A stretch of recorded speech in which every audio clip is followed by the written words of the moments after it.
Today's episode of Off the Timeline is titled, What If Woody Hayes Went to Arizona and Changed College Football Forever? In 1978, college football watched a legend fall. Woody Hayes, the face of Ohio State football, was fired. Most people assume that's where his story ends.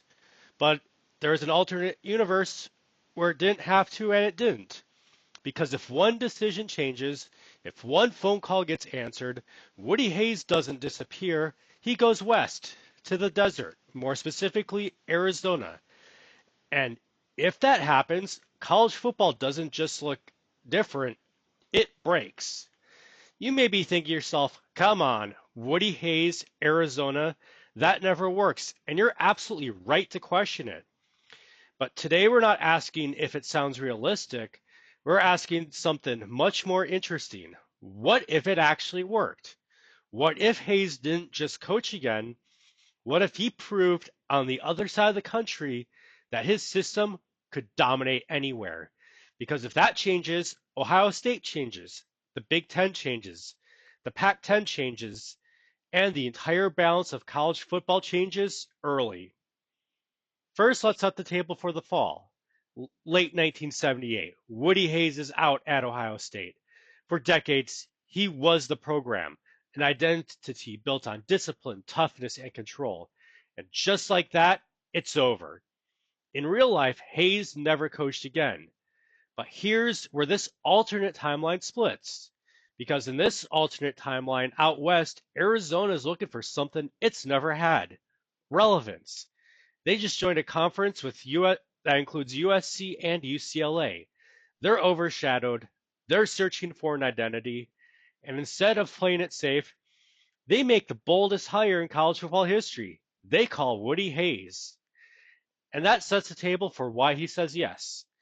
Because you may be thinking, why would Hayes ever take that job? And that's the key to this entire what if scenario. Because this isn't about comfort, it's about legacy.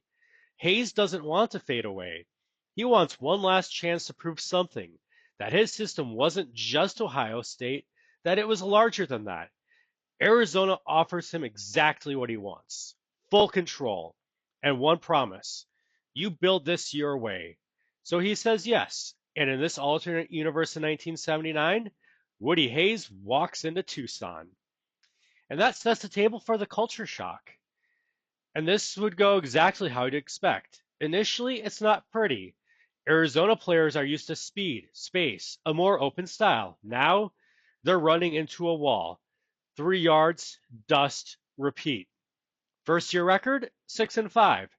Respectable, yes. Special, no. And the critics jump all over it with things such as too old, game has passed him by. He doesn't belong in the Pac-10. But here's what the critics missed in that first season. The foundation is taking hold. By the second year, Arizona's not just competing, they're imposing. They improved to a better 8-3, but they're more physical, disciplined, and different. And suddenly, the Pac-10 is put on notice. And that sets the table for the break point. Year 3, 1981. This is where it all changes. Arizona's no longer a curiosity, they're a problem.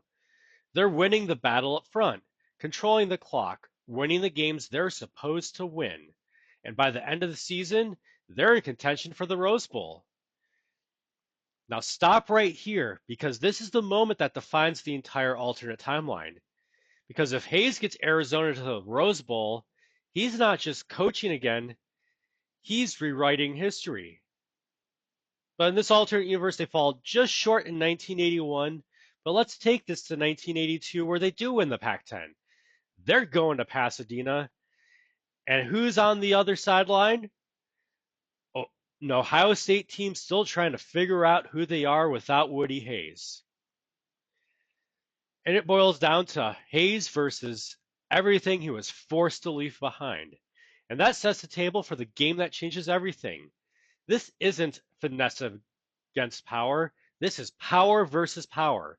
Same philosophy, different colors. And for 4 quarters, Arizona doesn't flinch. They control the line. They control the tempo. They play Woody Hayes football. And when it's over, Arizona's not Arizona wins. It's not luck, it's not a fluke, it's a convincing victory. And in that moment, college football has a problem. And that sets the table for the fallout because now the questions start. The Big Ten asks if they lost their identity. At Ohio State, they ask, did they let the wrong person go? In the Pac 10, they ask, do we need to be tougher to keep up? And nationally, the narrative changes overnight. Woody Hayes is no longer a relic, he's proof. Proof that his system works anywhere. And now the ripple effects begin. Midwest recruits start looking west. Arizona becomes a destination. The Pac 10 gets more physical years earlier than in real life. And Ohio State, they're no longer the automatic standard. They're chasing something they used to be. You may be thinking, this is just one coach, one decision, but college football's always worked like this. One hire, one moment, one change, and the entire sport moves with it. Woody Hayes going to Arizona doesn't just extend a career, it changes who controls the game. And maybe the biggest question of all isn't what Arizona becomes, it's what Ohio State never gets back.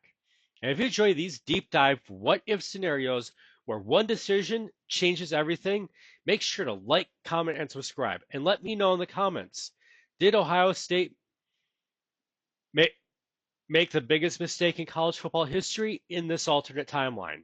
And I will see you in the next timeline.